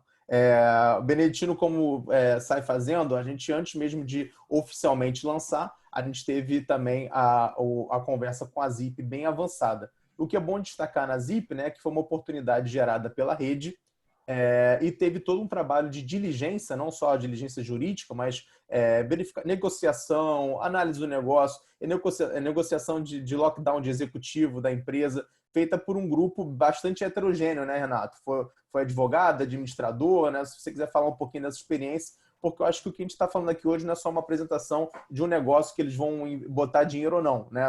Que é a anuidade. É também mostrar por que entrar para a rede, e eu acho que esse é o grande motivo da mensagem de hoje, né? Exato. A beleza desse investimento em grupo, né, em rede, e com uma rede, né, que realmente formaram pessoas boas, né? A Bruna falou um pouco sobre isso na parte que ela, né, na conversa com ela, mas até indo além, né, acho que nessa linha que o Cadu falou, é justamente essa complementariedade e tá ao lado de muita gente que trabalha com isso, que tem um background que pode ajudar em determinados aspectos do negócio ou até da diligência pré-investimento, né? Então, assim, justamente, muita gente pergunta ao que se destina, né, o pagamento da anuidade, quais são os custos que isso é coberto, por que tem a cobrança da anuidade, né? Então, tem a parte administrativa, né? Tem a parte de despesas administrativas, com domínio, contador, né, participação em eventos, coffee break lá das plenárias e tudo mais, né? E tem o intangível, né, que, como o Cadu falou, que aí não tem nada a ver com com custo, mas é o valor da rede, né? Que é justamente você ter, vou dar o exemplo do deal da Zip que você trouxe, né? Que é um exemplo que a gente está sendo um grande piloto e um grande aprendizado já na prática, até para muita gente que está participando, né? E que eu espero que participe da rede também inspirado nesse deal, é que a gente tem lá, por exemplo, envolvidos, né, ativamente no deal, o Rafael Dutton, né, que é até nosso conselheiro também que eu mencionei, e é um cara que é empreendedor e investidor já há muito tempo, né, tem no DNA dele essa análise de negócios, de modelos, e aí por acaso ele já conhecia o pessoal da Zip, trocou uma ideia com ele já de antemão, e ele já enxergava uma determinada carência, né, no negócio, que ele achava que era muito importante endereçar para que a gente tivesse a segurança de investir, e por acaso essa carência, na verdade não por acaso, né, essa carência que ele identificava estava muito associada à questão da tecnologia, a parte tecnológica, né, que é um ponto forte do próprio Dutton, né, e aí ele mesmo já se dispôs a, via Endeavor, ajudar, dar um suporte nessa parte pós-investimento para que eles avancem nisso, dar uma mentoria nisso. Em paralelo, o Anjinho, que é executivo de finanças, que é um cara top de linha também nessa parte financeira, né? Ele, quando a gente começou a discutir valuation, fez todo um exercício, um cálculo de cenários, né, com taxa de desconto, com risco associado, para validar o valuation que a empresa estava sugerindo, para ver se era razoável ou não, né? Agora, no meio durante a negociação dos contratos, a gente formou um comitê de negociação que tem aí desde pessoas com experiência em M&A e negociação, o próprio Anjinho, até advogados realmente, né, que tem essa expertise em direito societário, em negociação. Então, eu estou lá, o Pedro Nunes também está lá, o Hugo, que estava aí também nos assistindo, também está participando desse comitê. Então, você vê que são vários braços, várias cabeças, né, trabalhando junto para, primeiro, viabilizar o investimento, validar, né, a análise, validar o investimento, depois viabilizar esse investimento e depois também, mais ainda, ajudar no desenvolvimento, na geração de valor para a empresa, né? Então, ainda pegando o exemplo do deal, do Zip, um outro, a gente nem mesmo investiu, mas outro dia a gente teve um call e o Vinícius Panicê também, que está na nossa rede, participou. Ele é CEO da Green People, né, da marca que todo mundo deve conhecer, de sucos e produtos naturais. Então, naquele call, ele já identificou uma série de sinergias com a Zip e está trocando ideia, está conversando com os fundadores, com os executivos da Zip, para também viabilizar algum tipo de ajuda, tanto na parte de gestão, como na troca de negócio, na troca comercial aí entre Zip e Green People. Então, acho que por isso que eu disse que o deal da Zip está sendo um grande piloto e uma grande demonstração do valor que a rede pode ter em muito pouco tempo, né? Num espaço aí de 2, 3 meses, a gente está vendo como é que tudo vai se canalizando para que esse investimento aconteça e para que depois o investimento seja bem sucedido, né? E Renato, tem um ponto importante, né? Você destacou o trabalho que dá, né? Agora eu vou destacar o trabalho que não dá. Me apresentaram a Zip, eu fui lá, estudei o negócio, vi as pessoas que estavam investindo, pessoas que conhecem muito mais do que eu, então fui com elas, escolhi investir também. E até agora não tem que fazer nada. Tem pessoas lá fazendo as negociações. Então, assim, fazer parte da rede também tem um lado que dá trabalho e tem um lado também de que não dá trabalho, que é o lado que a gente está convidando as pessoas a estarem hoje, né? Vai ter essa oportunidade, vai ser apresentado. Amigos meus escolheram não participar, amigos meus escolheram participar do negócio da Zip. Eu escolhi participar, não tinha ali nenhuma obrigação junto com o comitê, né? Com o comitê de negociação ou com a diligência. Então, assim, fazer parte dessa rede é isso também. Não está me dando trabalho nenhum. Eu fui lá, escolhi investir. Em algum momento vou ter que botar o cheque do que foi compromisso. Foram cotas mínimas de R$10 mil. E outra coisa que eu queria falar com vocês a anuidade de 2020, ela foi pensada e contextualizada no ano de 2020 que a gente está vivendo.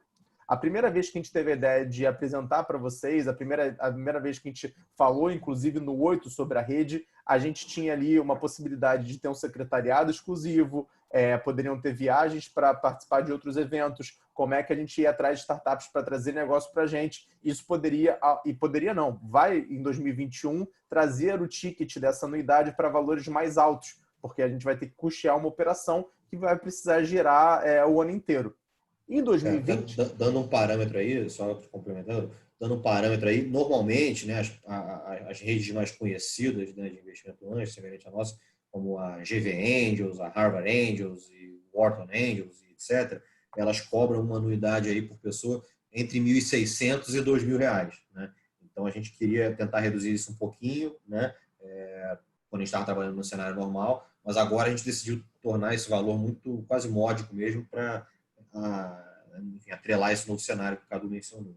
Exatamente. Dentro desse novo cenário, a gente percebeu que 2020 era o ano da gente se estruturar, né? Era um ano da gente deixar os custos mais, não só enxutos, porque todo custo tem que ser enxuto, mas também fazer menos coisas nesse ano, estruturar a rede.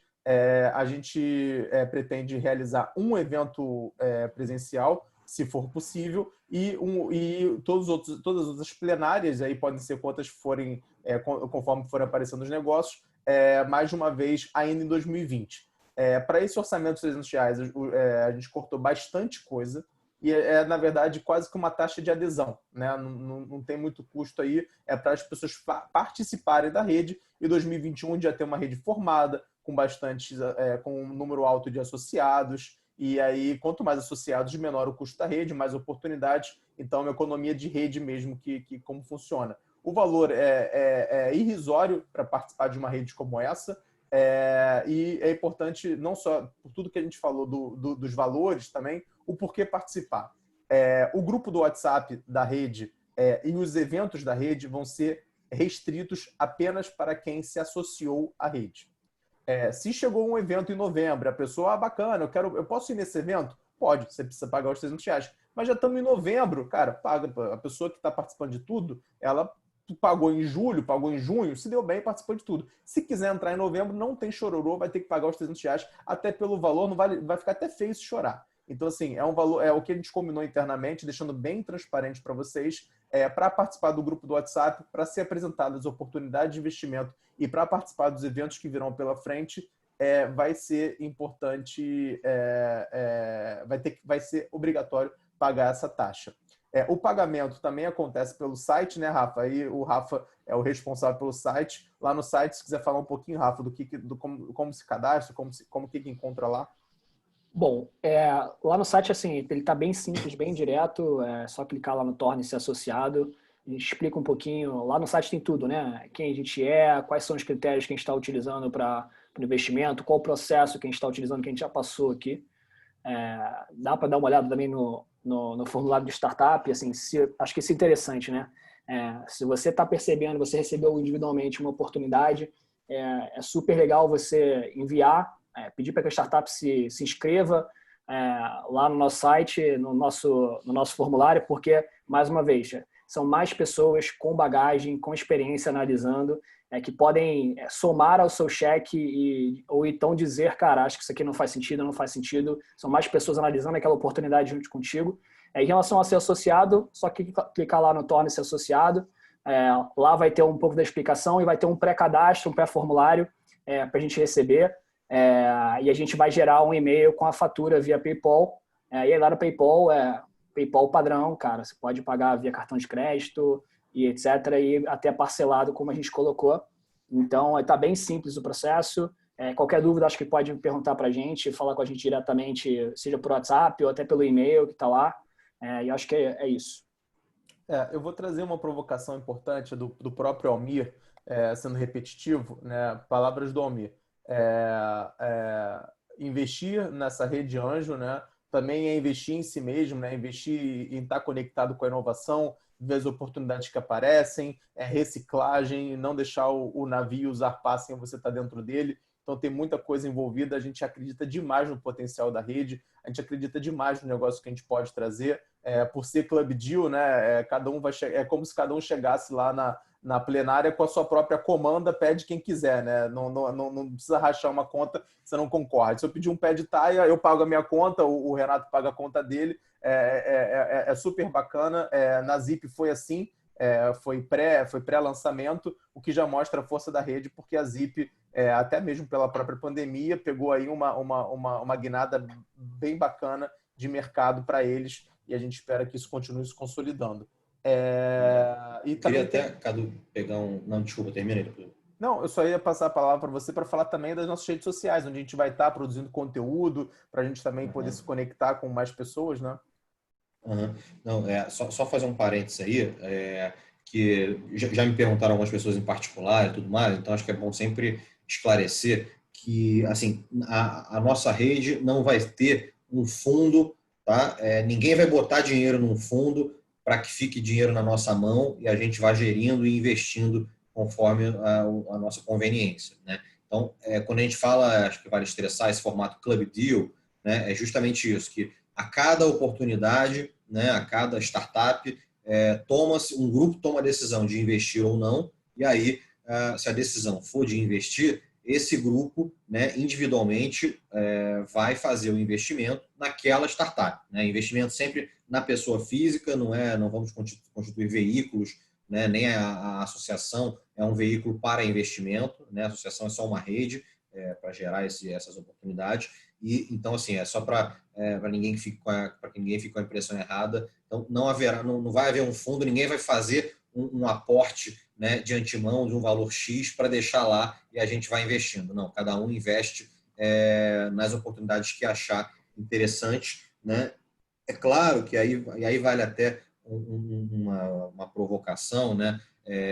Para que a pessoa invista de maneira previsível, programada e responsável, né? É que o ideal é que as pessoas encarem esse tipo de investimento, como investimento em startup, né, como uma classe de ativo, vamos dizer assim, uma classe de investimento, né? Então, assim como a pessoa aloca uma parte ali do patrimônio dela para botar em renda fixa, investimentos, né, menos arrojados ou em fundos de ações, né, que ela reserve uma parte daquele capital, daquele dinheiro que ela pensa em investir, né, de modo geral, e ela reserve uma parte para investir em startup, né? Nem que seja um valor X, né, um budget por ano para investir, ou um budget né, a cada 2 anos. Então, para que ela já possa ter ali uma certa programação e saber, bom, eu sei que vão surgir, né, algumas oportunidades ao longo do ano, então eu posso ali dosar. Eu quero botar, sei lá, 20 mil nessa, 30 mil naquela, né? E vai dosando a participação dela, mas já sabendo qual que é o orçamento minimamente programado que ela tem, né? E aí, só para também trazer mais um esclarecimento sobre esse formato de Club Deal, né? A cada vez que a gente toma uma decisão de investir, né, e decide avançar numa rodada de investimento com uma startup, né, a gente faz o que se chama de book building. Então, a gente começa a fazer a sondagem de interesse com os investidores do grupo, né, e a fazer começa a abrir para reservar cotas, né, cotas de investimento. Então, as cotas geralmente são no valor menor, de 10 mil por cota, né? Então, assim, e aí o número de cotas que vai estar lá disponível para investimento vai variar de acordo com o ticket que a startup estiver levantando. Então, se a startup estiver levantando 500 mil reais, né, e a gente tiver esse espaço lá para aportar, a gente vai ter lá até 50 cotas de 10 mil reais para reserva. Né? Então, aí é lógico que aí quem chegar primeiro reserva. Né? E aí, se alguém quiser reservar 5 cotas, ótimo. Se alguém quiser reservar uma cota, ótimo, não tem problema nenhum. Então, essa que é a ideia desse Club Deal. Sobre até os bastidores, né, Renata? Né? Na Zip, eu e você, a gente ficou até tentado entrar um pouquinho com mais cotas do que a gente entrou, mas a gente falou, pô, vamos segurar aqui para próximas oportunidades também, para a gente poder poder entrar em próximas oportunidades. Pergunta aqui do Thiago Lopes: existe alguma forma de fazer com que as empresas cubram uma parte das despesas da rede, pensando em criar eventos maiores ou facilitar a entrada de outros beneditinos, através de uma taxa pequena de inscrição para empresas que quiserem participar das rodadas ou uma taxa maior no cheque de empresas que forem aprovadas? Tiago, isso não necessariamente seria descartado. Eu não conheço, eu acho que a gente, nascendo agora, não imagino que a gente tenha aporte para fazer um evento onde as startups venham até nós e paguem essa taxa de inscrição, mas isso não é descartado. Como a gente ainda não tem um calendário de eventos que a gente já possa considerar isso como um orçamento agora, seria impossível a gente lançar em 2020 com algum tipo de forecast, algum tipo de orçamento, considerando entradas, né? E o mais importante é que a gente rateia custos e os custos são muito baratos, e principalmente o custo de 2020, acho que não faria sentido, mas quanto mais a rede pegar tamanho, quanto mais a rede puder criar eventos, patrocinar, entrar em eventos, eu acho que eventualmente a gente pode ter uma rede que possa monetizar a rede como um todo de outras formas, não para ter lucro, mas também só para ter aí os custos diminuídos, né, Renato? Rafa, acrescentaria alguma coisa? Eu só vou fazer um comentário porque ele falou que fez a pergunta, mas a internet dele caiu. Ele está no grupo de WhatsApp falando isso, então ele não ouviu a resposta. Acabou de entrar. Peraí, que tá entrando. Acabou de voltar. Ele acabou de voltar aqui. Mas a gente responde depois, Thiago. A gente acabou de responder, a gente responde para você. Acho que o JPN, eu não sei qual o nome por extenso, mas JP, ele respondeu em áudio lá no grupo de WhatsApp, enquanto o Cadu respondia aqui. Então, acho que ficou a resposta lá. Só faria um adendo aí à resposta do Cadu, né, uma ressalva, uma preocupação que eu tenho com relação a essa sugestão do Thiago. Thiago, vulgo Pig, né? Vamos falar aqui, estamos entre amigos, do Pig. Então, porque assim, hoje em dia, o mercado de redes de investimento anjo, de inovação e investimentos em startup de modo geral, ele é bastante aquecido. Então, assim como a nossa, tem diversas outras redes, aceleradoras e anjos, né, investindo no mesmo estágio que a gente. E a gente todas as startups têm acesso livre a essas redes, né? As redes querem mais gerar esse deal flow, serem procuradas por essas startups. A gente começando a criar, né, uma taxa para participação dos nossos eventos, a gente corre um risco muito sério de deixar de ser competitivo e esvaziar a nossa rede, né? Porque o mercado de investimento em startup, o mercado de investimento anjo, ele já é bastante aquecido, né?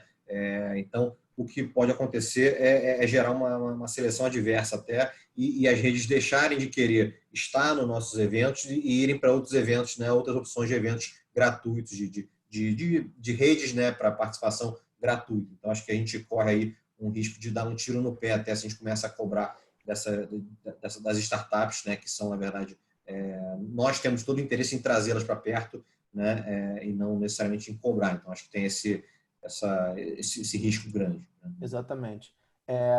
Vou para a pergunta do Mário, mas o Almir está se despedindo aqui. Grande abraço, Almir. É um prazer ter você no nosso conselho. A sua última palestra foi uma aula de vida também, quase. Grande abraço, vai dar certo sim. O Mário Eduardo ele pergunta: como fica a questão das eleições periódicas para a diretoria da Alumni e a diretoria da rede? Vou passar essa para o Renato. Não, essa é uma pergunta boa. A gente teve já até debates com o pessoal, com a diretoria da Alumni e dentro do grupo da rede também, né? Então, assim, a rede ela nasce dentro da Alumni, né? Mas com a sua autonomia e a sua própria governança, né? Então, a ideia é que também, assim como a gente tem eleições periódicas para a diretoria da Alumni, né, a cada 2 anos, a ideia é que isso também aconteça para a diretoria da rede, né? Então, assim, a diretoria da rede ela não vai ser a mesma, necessariamente, da Alumni, né? Hoje, por acaso, de nós três, eu sou da diretoria da Alumni também, já era há muito tempo, não tem nada a ver com a minha participação na rede, mas já era e continua. Então, hoje, por acaso, existe essa sobreposição, no meu caso, na minha figura pessoal. Mas o que a gente combinou até com o pessoal da rede, da Alumni, e que a gente, como uma forma de garantir ali a transparência, de garantir também, né, a visibilidade da Alumni com relação à rede, é que quando não houver, né, essa coincidência de funções entre alguém que está na diretoria da rede e também mas não esteja ninguém na diretoria da Alumni também, na rede, né, que a Alumni vai ter ali a prerrogativa sempre de indicar pelo menos um membro observador para participar da diretoria da rede, né? Então, enfim, é uma forma de garantir a autonomia, né, já que é um projeto aí específico, sem deixar de ter essa ingerência e essa transparência e visibilidade para a Alumni. Gente, falando um pouquinho quando você entra numa rede, né, quando você entra no investimento, tem uns eventos de saída, né, Renato? Normalmente tem alguns gatilhos para o investidor anjo ter as possíveis saídas. Vocês entendem mais disso do que eu? Vamos passar um pouquinho para eles, né, que é a venda para parceiro estratégico, né? Se programar aí para ter um investimento normalmente de 7 a 10 anos, né, de maturação, que é normalmente a rede anjo entra no começo da startup. As nossas startups elas já são operacionais. Na nossa tese de investimento no site não tem pré-operacional, o que significa que são redes que já estão operando, já tem receita, já tem alguma presença no mercado, e aí tem os eventos de saída. Não sei se o Rafa ou o Renato querem falar um pouquinho sobre isso, só para tranquilizar também e já começar o nosso papel de educar também e apresentar sobre a área, né? Só pegando o teu gancho, até você estava falando aí da questão do operacional, dos critérios, né? Vocês ainda estão vendo minha tela aí, a apresentação projetada? Sim. Tá. Então, aqui é bem na linha do que o Cadu estava dizendo, né? A gente fez aqui uma tese de investimento, entre aspas, né? Os nossos critérios de investimento, eles são bem amplos, né? A ideia foi restringir o mínimo possível, realmente, para que a gente possa se aproveitar de um leque maior de opções, né? Que vão passar aí na nossa frente. Então, uma das poucas restrições que a gente fez, né, é realmente esse foco em empresas operacionais, que é para mitigar o mínimo possível o risco, né? Então, assim, é diferente você ter uma empresa ali com MVP ou em fase pré-operacional, né, e uma empresa que já tem uma validação mínima, uma atração mínima no mercado, né? Então, isso é uma forma de que alguém já olhou para aquela empresa, né? Então, foi o único critério que a gente fez. Não vai ter restrição de setor, né? Então, assim, a nossa rede, ela, como a gente estava falando no começo, ela tem ali pessoas de formações e atuações em mercados diversos, né? Então, assim, vai passar lá pela nossa frente, provavelmente, né? Startups de educação, de área de saúde, né? Varejo e tantas outras, né? Então, acho que assim, acho que é muito importante que a gente esteja aí olhando para várias verticais, aí, para várias áreas de atuação. Então, a gente não tem restrição setorial, né? Se tiver gente que entenda daquele mercado, que tenha condições de analisar e contribuir, tanto melhor, né? Então, não faz sentido restringir por setor, né? E a gente busca sempre negócios escaláveis aí, negócios que possam realmente dar um retorno, né, relevante aí no médio e longo prazo, como o Cadu falou. E aí, só vou falar aqui, vou dar meus 2 centos na questão da saída, depois o Rafa pode também complementar, né, é que um critério de análise, né, de qualquer investimento em startup é realmente a estratégia de saída dela, né, no longo prazo. Então, é lógico que quando qualquer investidor anjo, né, investe numa startup, ou quando qualquer fundo de venture capital investe numa startup, ele está investindo, né, para lá na frente sair com a maximização do retorno dele, para ter um múltiplo de saída relevante, né? Então, lógico que ele precisa, já na hora que ele coloca o aporte, o investimento dele, né, ele precisa pensar se aquela startup tem uma estratégia de saída minimamente factível, né? Seja uma saída para fundos que vão fazer aportes maiores no futuro, fundos de venture capital ou fundos de private equity, né? E aí, quando fizerem esses aportes, vão poder dar saída para investidores de rodadas anteriores, né? Então, dar liquidez para esses investidores, seja para investidores estratégicos, né? Então, muitas vezes, sei lá, uma startup de educação pode vir a ser comprada por um grupo, um grande grupo de educação, e aí também dá essa saída, né, para investidores de rodadas anteriores. Então, é lógico que tem um pouco tem muito um componente imprevisível, um componente de futurologia, sem dúvida, mas tem sim uma certa técnica na hora de você pensar nessa estratégia de saída e pensar em quem poderia no futuro se interessar em comprar aquela startup, em investir naquela startup, se ela realmente materializar aquele plano estratégico, aquele plano de negócio que ela está te apresentando. Então, tem aí um pouco tem um pouco de sorte, de futurologia, lógico, mas tem muito de técnica também para avaliar qual seria a estratégia mais adequada de saída ali depois de 5, 6, 7 anos ou mais, né? Tem alguma coisa para complementar, Rafa? Você pela tua experiência também? Eu acho que você já falou o playbook básico completo aí. No fundo é isso. Assim, acho que o grande ponto é entender, para quem não está muito familiarizado, para quem está começando esse tipo de investimento agora, é o cenário de liquidez, né? Então, a gente está falando de 4, 5, 6, 7 para cima anos para conseguir, eventualmente, reaver esse investimento com um múltiplo em cima e etc, etc. Então,